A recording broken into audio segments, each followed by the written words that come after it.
segredo para ninguém que o ChatGPT começou querendo derrubar o Google. Esse era o plano original. Agora, depois de 3 anos de atividade, será que finalmente o ChatGPT conseguiu o que ele queria? Acabar com o Google? Bom, fica comigo até o final desse vídeo e vamos descobrir. O Google está morto? Não. Bom, ainda não. Mas já começa a agonizar. E eu vou te explicar o porquê. Google é tipo internet. Eu me lembro quando a internet se tornou popular no Brasil. Isso foi lá para os anos 2000. Eu ainda cursava o ensino fundamental e, como toda criança nascida na classe C, a questão de classe social é um assunto à parte. E em outro vídeo falaremos mais sobre isso. Mas, como alguém de uma classe não confortável financeiramente, eu mesmo só fui ter acesso a algum tipo de internet em meados daquela década. Meu primeiro computador eu fui ter por volta dos anos 2006. E internet, então, e isso foi computador, porque a internet em si, fui ter acesso bem depois. Já adulto, já na faculdade. 20, 21 anos, eu era bolsista do ProUni. Antes disso, o acesso que eu tinha era limitado a lan houses, sobre as quais eu até ia me estender, mas o fato é que, principalmente para explicar para gerações mais jovens, né, geração Z, mas o fato é que eu tenho visto uma recorrência dessas casas. Elas não estão apenas voltando, como elas estão sendo mais utilizadas do que eram antes, principalmente para coisas até saindo um pouco da esfera de jogos, de rede social, indo para a parte mais técnica mesmo, elaboração de currículo, enfim. De qualquer forma, no início era bem complicado conseguir informações na internet. E quando o Google surgiu, porque, para quem não sabe, você tinha que saber exatamente qual era o endereço na web do site que você estava procurando. Não existia um buscador geral. Então o Google surgiu com essa proposta em 1998, lá nos Estados Unidos. Ele se popularizou e cresceu rápido pra caramba. Tanto que de 2000 a 2010, ele se transformou praticamente no sinônimo de internet. Era quase impossível pensar em internet sem pensar antes em Google. Em certo sentido, o Google vinha até antes da internet. Quando alguém perguntava o que era o Google, todo mundo já vinculava a internet. Ele não era só um site, ele era a internet, ele se tornou a internet. E a proposta dele era bem simples. Era concentrar todos os sites em um único local que pudesse oferecer ao usuário respostas mais claras e objetivas quanto à busca que esse usuário realizasse. Para os mais antigos, era o mesmo que fornecer à internet uma espécie de índice. Esse conceito era simples e eficaz pra caramba. Você digitava algo que gostaria de pesquisar, o próprio Google te dava as opções na internet, de algum site que oferecia a resposta ou que lidava com aquele assunto. Esse era o início de uma palavra que hoje conhecemos na ponta da língua, muito embora nem os programadores saibam direito como realmente funciona na prática, os chamados algoritmos. Mas vamos lá, vamos com calma. Eu não vou me ater a explicar o que é um algoritmo na linguagem binária, vou apenas explicar brevemente seu conceito programático. Veja bem, um algoritmo é um sequenciador de informações que lê aquilo que você escreveu como comando e, em contrapartida, busca na rede palavras similares a estes comandos. Nesse sentido, quando você digitava, por exemplo, fim da União Soviética no buscador do Google, ele procurava sites que pudessem responder, ou melhor, se enquadrar no comando originador da busca. Assim, um site que tivesse no título ou na descrição essas exatas palavras, fim da União Soviética, tendia a ficar nas primeiras colocações de opções para cliques, porque o algoritmo entendia que a probabilidade de sua resposta ou busca ser satisfeita seria maior com a exata correspondência de palavras. A ordem com que esses sites apareciam no buscador se dava então do mais parecido com o comando original e seguia em ordem decrescente em relação à semelhança a este comando inicial. Logo, em segundo lugar, poderia vir União Soviética e fim, que são os dois núcleos centrais da pergunta original. Esse tipo de busca acabava por privilegiar, por exemplo, páginas generalistas, como a Wikipédia, porque lá não havia apenas União Soviética, mas também havia definição e os usos para a palavra fim, ou seja, os dois comandos. Pois bem, resta nos perguntar então o porquê de criarem o Google. E se você é um daqueles que responderia essa pergunta com algo similar a porque os empresários são bonzinhos e pretendem agir para melhorar o mundo. Cara, na moral, sai fora desse vídeo. Essa porra não é para você. O que o Google vende? O objetivo do Google é o mesmo que tem toda grande empresa, ganhar dinheiro. E tudo bem, justo, válido. Oferecem um serviço e precisam ser remunerados por isso. Pois afinal, nem relógio trabalha de graça. Para gerações mais novas, relógio é um treco que... cara, deixa pra lá, pergunta pro ChatGPT. Mas como o Google ganhava dinheiro? De início, era apenas com anúncios diretos, como os que eram feitos num jornal ou revista, enfim, nas mídias impressas. Para você que era mais jovem, jornal, Ah, foda-se. Bom, era bem simples. Você definia um nicho e quando havia pesquisa para aquele nicho, seu anúncio aparecia. Note que esse nicho era o nicho da pesquisa e não do usuário. Por exemplo, se sua empresa vendia copos de plástico, você definia nichos de pesquisa como objetos descartáveis, copos plásticos, material para festas e por aí vai. E a depender do valor que você colocava e também dos horários, você aparecia ou não como destacado. Ocorre que o Google se tornou, como eu disse, quase o sinônimo de internet. Então toda empresa e todo profissional queria, ou melhor, deveria estar anunciando por lá, porque era a forma mais rápida e mais barata de alcançar seus clientes sem as barreiras geográficas. E o melhor, a todo instante que seus possíveis clientes estivessem navegando pela internet. Então surgiram os patrocinados. Então agora, com os patrocinados, para anunciar no Google, as empresas e pessoas precisavam criar uma campanha de busca com termos de palavra-chave que pudessem gerar aquela conexão com o que o público estava buscando. Definia-se um orçamento diário a ser gasto, o valor das palavras-chave e por aí vai. Durante muito tempo, na verdade até ontem, a disputa entre empresas e profissionais concorrentes se dava para aparecer no topo da busca. Na verdade, entre os 3 primeiros, porque, via de regra, o público não estava disposto a gastar muito tempo de pesquisa e acabava clicando em algum desses 3 anúncios, os chamados anúncios de topo. É interessante, pois eu cheguei a escrever um livro para um cliente sobre a colocação do anúncio no Google. Era um cliente que trabalhava vendendo livros de marketing digital e, embora eu não soubesse muita coisa de marketing digital, sei bastante sobre marketing. Então foi só uma questão de pesquisa, às vezes prática, para ver como as coisas aconteciam. O trabalho é basicamente esse, em alguns casos. Foi até em virtude de um trabalho que eu criei uma conta no Twitter do Musk. Mas, enfim, nessa época, e isso vigorou por certo tempo, a depender do que você vendia, era melhor estar em algumas dessas 3 primeiras posições, especificamente. Por exemplo, para produtos e serviços direcionados a um público mais geral e de menor preço, estar em primeiro era sempre melhor. Já para produtos e serviços com um público mais qualificado ou segmentado, enfim, produtos e serviços mais exclusivos, mais especializados, o melhor era estar em segundo lugar. Por lógica, o terceiro lugar era mais destinado aos produtos e serviços intermediários. A orientação nessa época seguia exatamente essa ordem: 2, 1, 3 em grau de importância. Se você estava em um desses 3, ótimo, seu negócio iria prosperar. Mas isso para o Google não era um bom negócio, porque privilegiava os negócios maiores e já estabelecidos. Então o Google criou uma espécie de rodízio entre os anunciantes, que ainda que privilegiasse os maiores, dava chances reais aos pequenos de aparecerem e serem contratados também, mantendo-os fiéis à plataforma. Em outras palavras, mantendo-os pagando pelo serviço de anúncio. Essa era a época nem tão longínqua em que, a depender do seu ramo de atividade, com R$ 5 por dia, você ainda teria alguns clientes e conseguiria vender alguma coisa, o que te possibilitava crescer. Assim, o caminho óbvio, na medida em que o pequeno crescia, era aumentar os gastos com os anúncios do Google, para aumentar o próprio faturamento. Novamente, este cenário era ótimo para os anunciantes e também para o Google, porque havia certa simetria entre o valor gasto na campanha de anúncio e o retorno financeiro obtido. Além, é claro, que esses 2 vetores podiam ser escaláveis.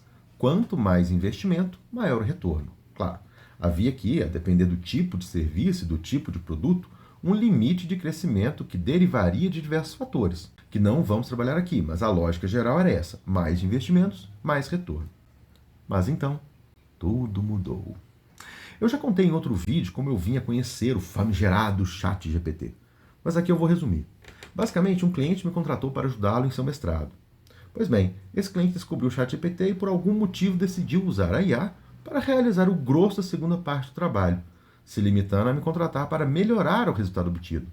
Alertei que isso ia dar merda, mas não me ouviu. Deu merda.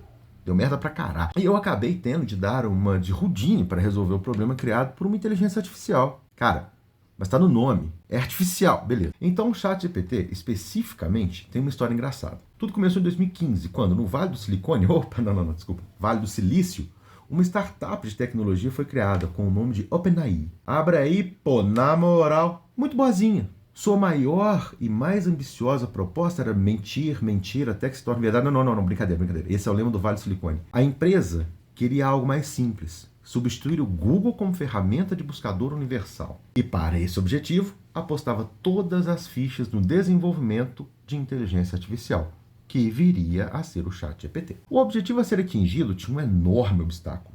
que era superar a base de dados do Google. E para isso, decidiram criar o fator generativo. Veja, o ChatGPT nem foi o primeiro chatbot generativo. Com certeza foi o mais bem divulgado, mas nem de longe o primeiro. A proposta é que a nova ferramenta conseguisse dar ao usuário a resposta resumida para aquela sua busca, através do que recolhia nos sites da internet. Só que, claro, não conseguindo superar o volume de dados do Google, o chat precisou recorrer ao próprio Google como fonte primária de dados. Entre 2021 e 2022, o ChatGPT ganhou uma fama absurda, mas não como substituto do Google, porque nesse objetivo eles falharam. Semelhante ao que já ocorrera com a ida a Marte, o carro voador, os túneis, os robôs domésticos e... Mas, Vale do Silicone, não mais apresentaram a ferramenta como substituto do Google. Ao contrário, venderam a ferramenta como algo que poderia pensar por você e pensar melhor que você, pois, afinal, detinha toda a força da internet ao seu lado. Não vou entrar na questão da qualidade do que é produzido por esses geradores de lero-lero, de inteligências artificiais generativas. Mas vou relatar uma preocupação que ocorreu a mim e a outros profissionais da minha área, ghostwriters, escritores fantasmas. Não por medo de sermos substituídos pelas máquinas. Mentira, John Connor, me salva! Não. Até porque o mercado editorial brasileiro é francamente dominado por títulos como "O CEO comeu meu..." ou "O CEO deu uma barata na vizinha, na minha madraça, debaixo da escada 2."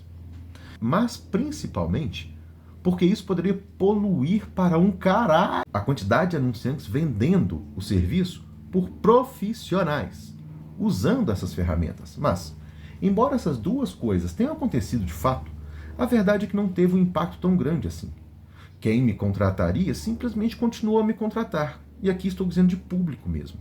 De 2022 a maio de 2025, o que vi foi uma mudança em relação aos meus concorrentes. É lógico, também ao custo que se tinha para continuar aparecendo nas primeiras colocações de pesquisa. Só que, e isso é uma coisa bem óbvia, qualquer escritor fantasma que realmente faça seu trabalho terá uma condição muito limitada para a entrada de novos clientes, porque é um serviço longo e é um serviço muito caro.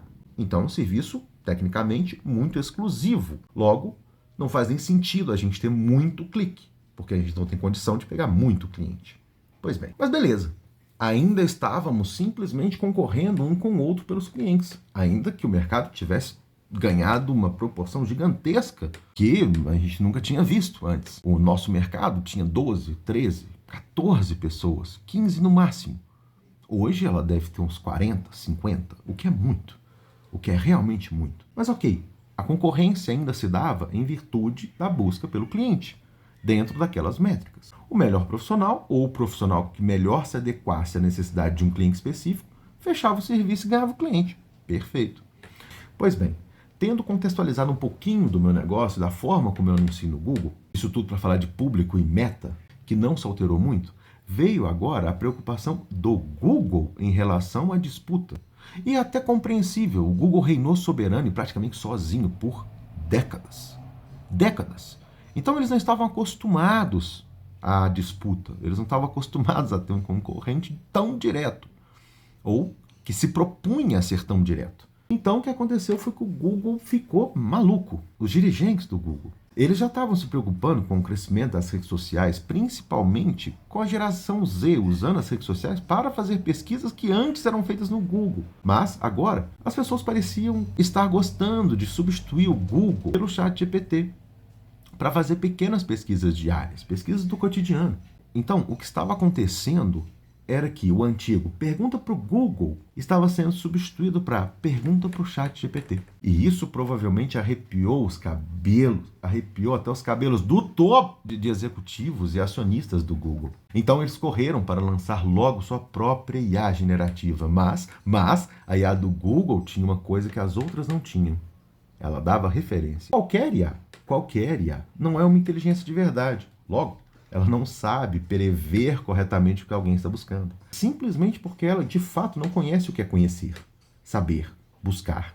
A IA não compreende o mundo. E, bom, novamente, essa porra tá no nome, é artificial. Mas ok, vamos devagar novamente. Respira. De onde essa IA retira essas fontes? Este é o X da questão.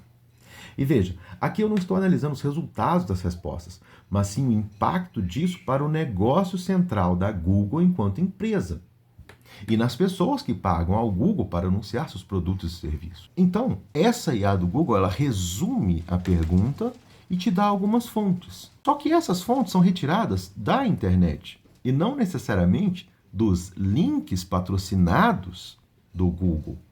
Então ela busca na internet como um todo, inclusive nas redes sociais que nem são do Google.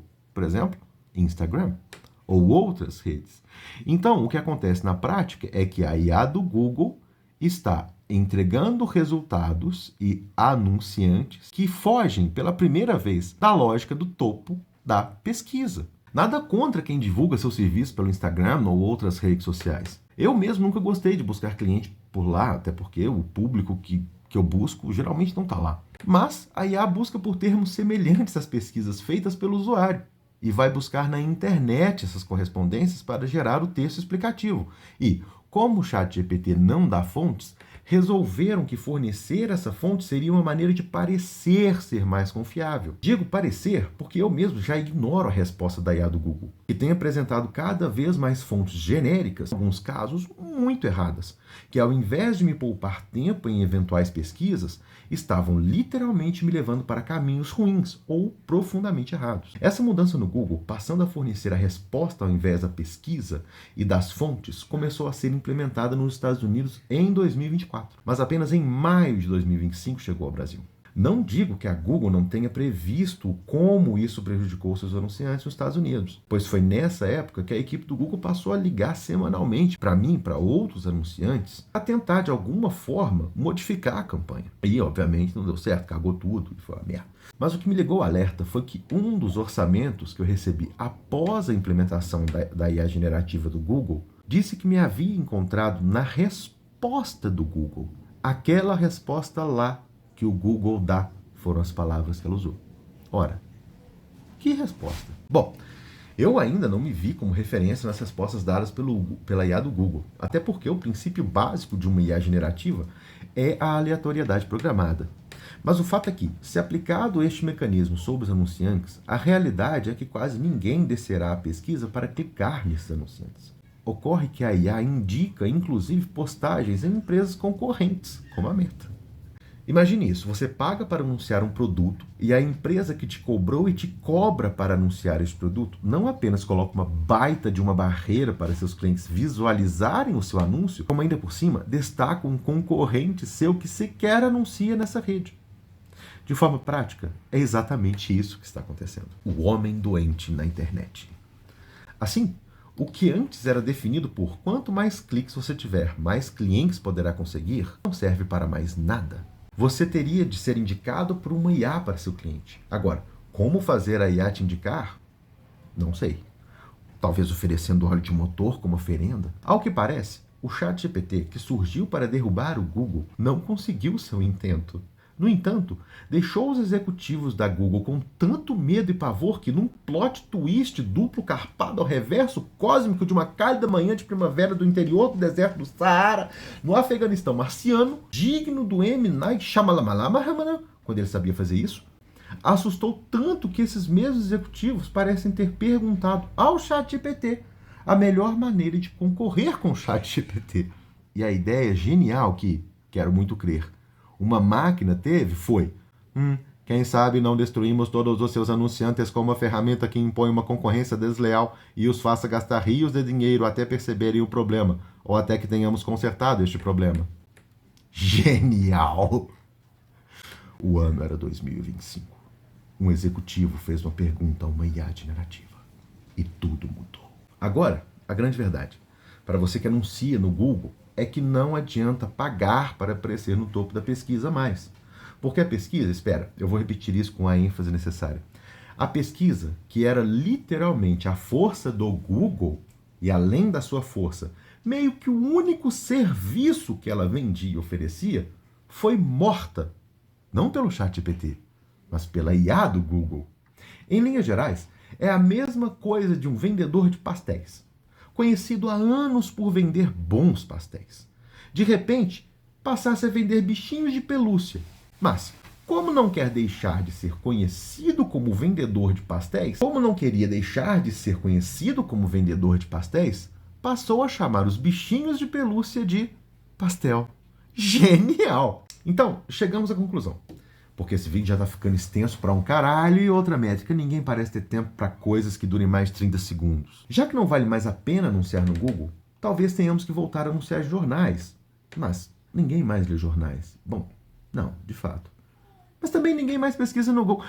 A questão aqui é, os executivos da Google pegaram a maior enciclopédia que o planeta já viu e a transformaram num papagaio reprodutor de lero-lero. O ChatGPT nem precisou se equiparar à qualidade do Google. E olha que ele estava anos-luz disso, porque o Google decidiu se equiparar, ele mesmo, ao ChatGPT, num movimento que, meus amigos, nem a saudosa Daiane dos Santos conseguiria executar. Então, onde anunciar serviços e produtos agora? Essa é a questão. Eu sei lá, pô. Talvez criando um canal no YouTube, mas aí, bom, prepare uma banheira de Nutella, porque engajar nessa rede, que também é do Google, é difícil pra um caralho.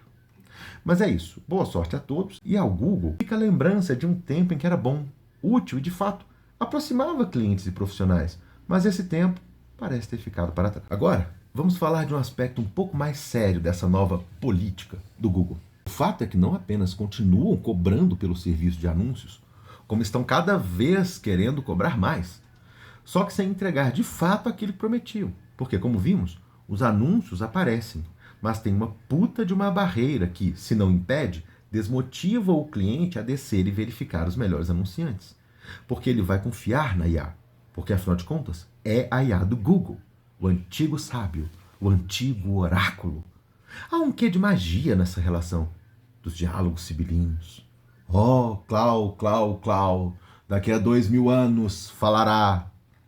O fato é que, em todos os lugares do mundo, há uma miríade de anunciantes reclamando e detectando os mesmos padrões. As interações aumentaram até os cliques, mas orçamentos diminuíram drasticamente. E contratações e vendas, então, esses viraram unicórnios. Talvez eu tenha finalmente compreendido o que significa o termo na lógica do Vale do Silicone. Um unicórnio é um ser mágico associado à puta que pariu, mataram o bicho, ainda fizeram um filme ruim disso. O Google está morrendo? Não. O que está morrendo é a pesquisa no Google. Ué, mas a pesquisa do Google não era exatamente o Google? Pois é. Genial! É isso. Ficamos por aqui. Comenta aí se você anuncia no Google e como está sentindo essas mudanças. Compartilha para quem você acha que vai se interessar. E se quiser, pode me xingar também. O que conta é a interação e a IA não faz distinção entre o elogio e um xingamento. Curte, se inscreva e, se precisar de um ghostwriter, chama aí.